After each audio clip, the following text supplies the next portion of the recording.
ግሪኮች ወንድ ልጅ በውበት ታሎ የተሳሳተችዋን እንዳያገባ ይህን ደስ የሚል አፈ ታሪክ ፈጥረው ነበር። በጣም ድሮ ነው አሉ። አማልክቶችና የሰው ልጆች አብረው በዚች ምድር ላይ ጎረቤት ለጎረቤት ሆነው በሚኖሩበት ዘመን አማልክቶች ለሰዎች ቅርብ ነበሩ። ጸሎታቸው ይሰማል፣ በቀላሉ ይገናኙ ነበር። አንድ ድመት ነበረች አሉ። ድመቷ ከጌታዋ ጋር በፍቅር ትወድቃለች፣ በጣም ትወደዋለች፣ ትተሻሸዋለች። እሱም እሷን እንደ የቤት እንስሳው እንጂ እንደሷ አያፈቅራትም። ይህ ነገር የድመቷ ልብ ይሰብረዋል። ድመቷ ምናልባትም ወደ ሰው መቀየር ከቻለች የምታፈቅረውን ጌታዋን ልታገባ እንደምትችል አሰበች። ወደ አማልክቷም የሆነችው አፍሮዳይቲ፣ ይቺ አማልክት የውበት የፍቅር እንዲሁም የስሜት አማልክት ነች። ይቺ ድመት ወደ አፍሮዳይቲ ቤተ መቅደስ ነበር ያመራችው። እዛ ሜዳ ለአፍሮዳይቲ ጸሎቷን አቀረበች። እያዘነች፣ እያነባች፣ እያማረረችም ጸሎቷን አቀረበች። አፍሮዳይቲ የድመቷን ፍቅር አይታ አዘነችላት። ከዛም ጸሎቷን ሰማቻት። ያቺን ድመት ወደምታምር አማላይ ውብ ሴት ቀየረቻት። ውበቷም እጅግ ታላቅ ነበር።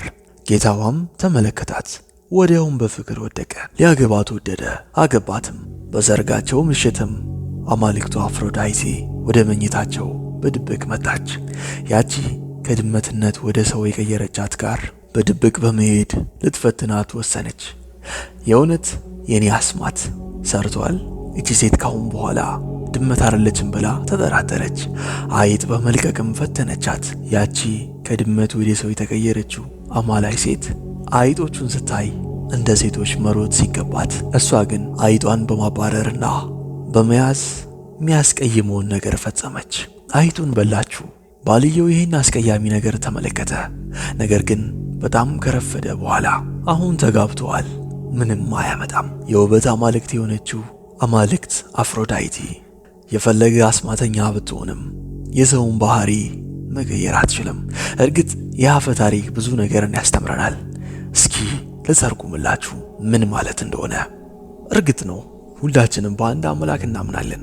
አማልክት ምናምን የሚባሉት ነገሮች አፈ ታሪክ ናቸው፣ ሰው የፈጠራቸው። የሰው ልጅ ሰውን ለማስተማር የፈጠራቸው ተረት ተረቶች ናቸው። እውነተኛ የተፈጠረ ነገር አይደለም፣ ግን በውስጣቸው እውነተኛ ትምህርትን ይዘዋል። አፍሮዳይቲ ውበትን፣ መልክን፣ አማላይነትን ትወክላለች። ልብ በል፣ ውበት የአንድን ሰው ባህሪ ትሸፍናለች እንጂ መቼም ባህሪያቸው ልትቀይር ወይም ልታጠፋ አትችልም። ስለዚህ አንተም በአፍሮዳይቲ ብቻ ታለ ሴትን የምትመርጥ ከሆነ እመነኝ፣ ያቺ በውበቷ የከነፍክላት ሴት አይጥ ስትበላ ትመለከታለህ። አትሳሳት፣ ውበት ባህሪን ትደብቃለች እንጂ በፍጹም አትቀይርም። የዚህ ቪዲዮ ዓላማ ግልጽ ነው። ልክ በቪዲዮ መጀመሪያ ላይ ገለጽ ነው። ውበት አምርቶት የገዛ ድመቱን ያገባውን ሰው እንዳትሆን ነው። ያ ነው ፍላጎቴ። ያ ሰው አግብቷታል።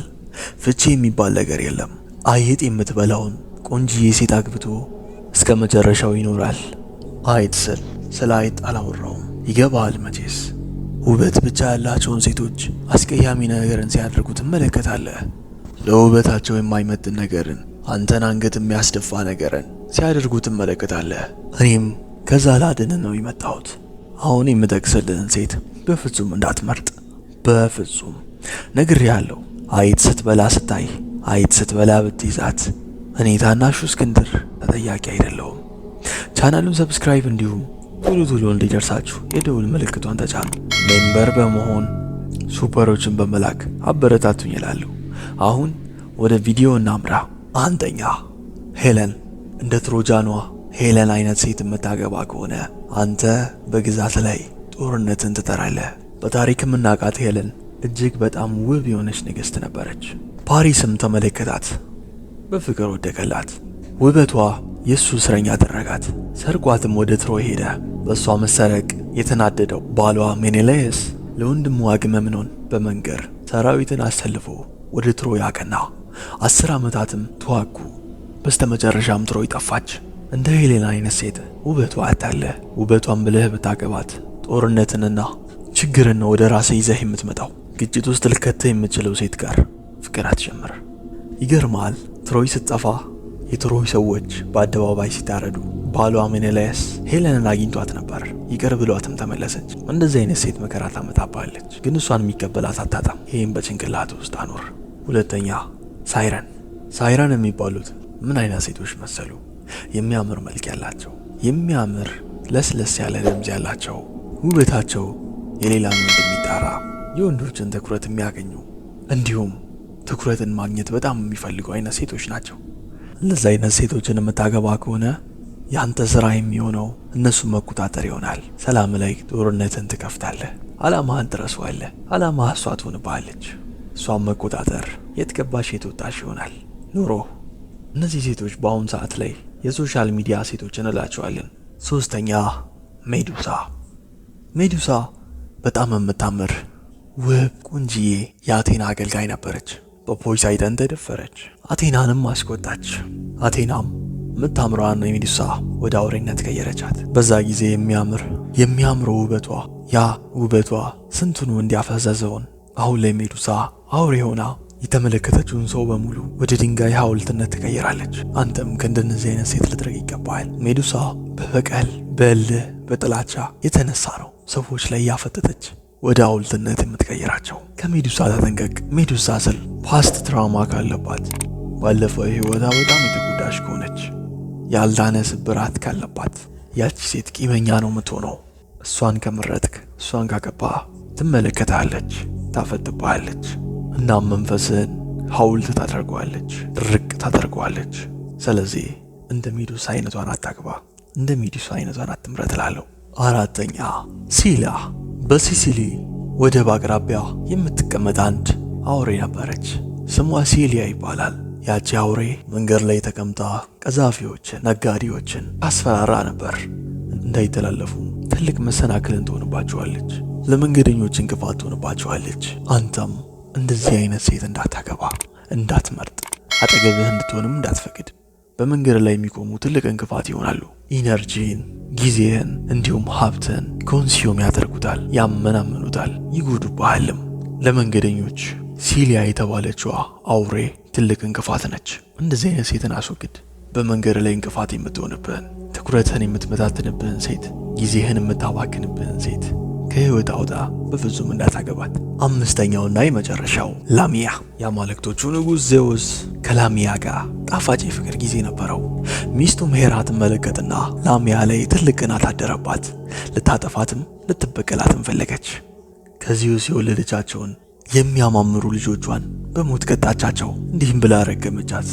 ግማሽ ሰው ግማሽ እባብ እንድትሆን አደረገቻት። ጎረምሶችን ወጣቶችን ታጠምዳለች፣ ታማልላቸዋለች። እናም እንደ ቫምፓየር በመሆን ደማቸውን መጣ ትጨርሰዋለች። በድን አድርጋ ትገላቸዋለች። ታዳጊ ልጆችን ደግሞ ትበላቸዋለች። ግሪኮች የሊቢያዋ ንግሥት ይሏታል። ነገር ግን እያወሩ ያሉት ስለ ቫምፓየር አይደለም፣ ስለ ዚዩስም አይደለም። በዚህ ነገር ውስጥ ትልቅ ነገር አለ።